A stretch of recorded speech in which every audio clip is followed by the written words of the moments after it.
धर्म क्षेत्र कुरुक्षेत्र, धर्म का क्षेत्र असली अगर कोई कहे वो युद्ध का क्षेत्र। और मैं एक बहुत मेरी अच्छी किस्मत रही है कि पिछले कोई 37 वर्ष मैंने सेना में एज एन ऑफिसर सेवा करी है, और आज से ठीक 44 वर्ष पूर्व हम लोग जो थे वो कमीशन हुए थे। तो मैं सिर्फ आज की पीढ़ी से, खासकर जो हमारे बच्चे हैं, उनसे कुछ बातें करना चाहता हूँ, खास कहना चाहता हूँ। ये बहुत समृद्ध देश रहा है भारत। दूध की यहाँ, घी की यहाँ नदियाँ कहते हैं बहती थी, सोने की चिड़िया इसको कहा जाता था, धन धान्य से भरी थी ये वसुंधरा। कभी यहाँ भुखमरी नहीं हुई, वो अंग्रेजों के आने के बाद ही हुई। कभी भुखमरी नहीं हुई इस देश में हमारे। लेकिन जो हमारी समृद्धि थी, जो धन धान्य से भरा था, जो सोना था हमारा, वो कहाँ गया आप जानते हैं?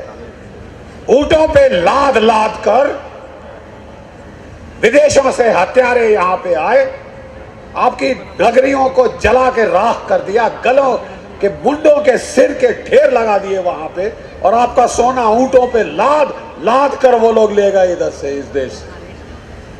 ऊंटों पे लाद के आपका सोना गया। जो औरतों बच्चों के साथ हुआ वो तो खैर मैं कहना नहीं चाहता। और ये 100 वर्ष नहीं, 200 वर्ष नहीं, ये पिछले 10 सदियों की ये गाथा है। एक के बाद एक मोहम्मद गजनवी, मोहम्मद गोरी, नादिर शाह, उसके बाद फिर ये अंग्रेजी घोड़े जंगे लाट। यहाँ भुखमरी इतना लूटा आपको कि आपके देश में जहाँ धन धान्य रहता था, जहाँ सोना चांदी ऐश्वर्य साधन सब रहते थे, क्या कमी है इस देश में? क्या कमी? इतनी उपजाऊ धरती है ये, इतनी उपजाऊ वसुंधरा है ये, धन धान्य से ये लहलाती रहती है। यहाँ वालों ने नहीं खाया, बाहर वालों ने आके खा के ले गए, और जब वो खसोट खसोट के लेके जाने पड़े तब यहाँ से चीत्कार उठी। नालंदा के विश्वविद्यालय में कहते हैं लाखों पुस्तकें थी, और ये विदेशी आताताई जब आए तो इन्होंने आग लगाई वहां, 6 महीने वो आग नहीं बुझी। इतनी किताबें थी वहां पे आपकी, इतना ज्ञान था आपका। तो मैं पूछता हूं, अगर आप अपने ज्ञान की, अपने धन धान्य की, अपनी औरतों बेटियों की रक्षा नहीं कर सकते तो क्या फायदा उसका? उस संस्कृति का क्या फायदा जब आप अपनी रक्षा नहीं कर सकते विदेशी आताताइयों से, हमलावरों से? और आज के देखिए हमारे बच्चे हैं, हमारा देश फिर इस दुनिया में उभर कर आगे आ रहा है। जो लहर नीचे जाती है उसका फिर से उठना स्वाभाविक है, ये प्रकृति का नियम है। हजारों सालों से हम लोग महाराज कृष्ण, श्री कृष्ण महाराज का उपदेश पढ़ते आए हैं, लेकिन हम उसको मानते नहीं, हम असली में विश्वास नहीं करते। क्योंकि अगर हम विश्वास